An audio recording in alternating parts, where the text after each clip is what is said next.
The English academy চ্যানেলের পক্ষ থেকে আপনাদেরকে স্বাগত। আজকে আমরা আলোচনা করব আমার হাতে থাকা প্লাস্টিকের তৈরি এই টপ ফুল নিয়ে। আপনারা নিশ্চয়ই দেখতে পাচ্ছেন এই ফুল লাল রঙের। এই ফুলগুলো নাম কি আপনারা যদি বলতে পারেন কমেন্টস করে জানাবেন।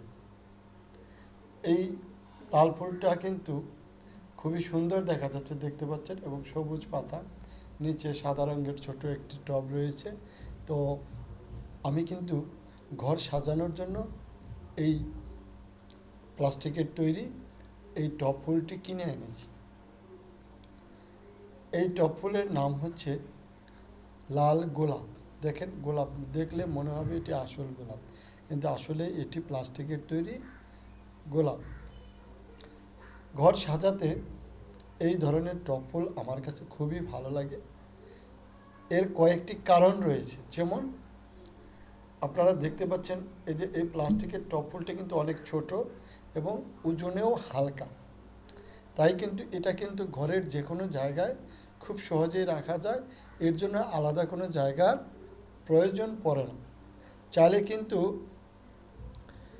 ঘরের ড্রয়িং রুমে, ডাইনিং টেবিল বা পড়ার টেবিলে, বেডরুমে, যে কোনো জায়গায়, শোকেজের বাহিরে বা ভিতরে, যে কোনো জায়গায় খুব সহজেই, রুম কর্নারের ভিতরে, যে কোনো জায়গায় খুব সহজেই এই ধরনের প্লাস্টিকের তৈরি টব ফুল রাখা যায়। এতে কিন্তু ঘরের সৌন্দর্য অনেক বেড়ে যায়।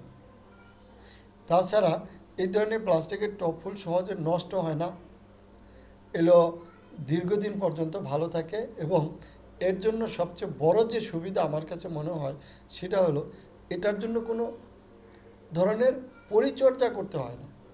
সাধারণত ফুল বাগান করলে গাছের অনেক যত্ন নিতে হয়, পরিচর্যা করতে হয়। তো এই ধরনের প্লাস্টিকের টব ফুলের জন্য কোনো পরিচর্যা করতে হয় না। তাই চাইলে কিন্তু আপনারাও খুব সহজেই এই ধরনের প্লাস্টিকের তৈরি টব ফুল দিয়ে ঘর সাজাতে পারেন। Bedroom, drawing room, dining room, যেটা খুশি আপনারা খুব সহজেই সাজাতে পারেন। আমাদের আজকের ভিডিওটি আপনাদের কাছে কেমন লাগলো কমেন্টস করে জানাবেন। যদি ভালো লাগে তাহলে এই ভিডিওতে একটি লাইক দিয়ে চ্যানেলটি সাবস্ক্রাইব করে দেবেন। আপনাদের সাথে আবারও দেখা হবে নতুন কোনো ভিডিও নিয়ে। সে পর্যন্ত সকলেই ভালো থাকবেন। ধন্যবাদ।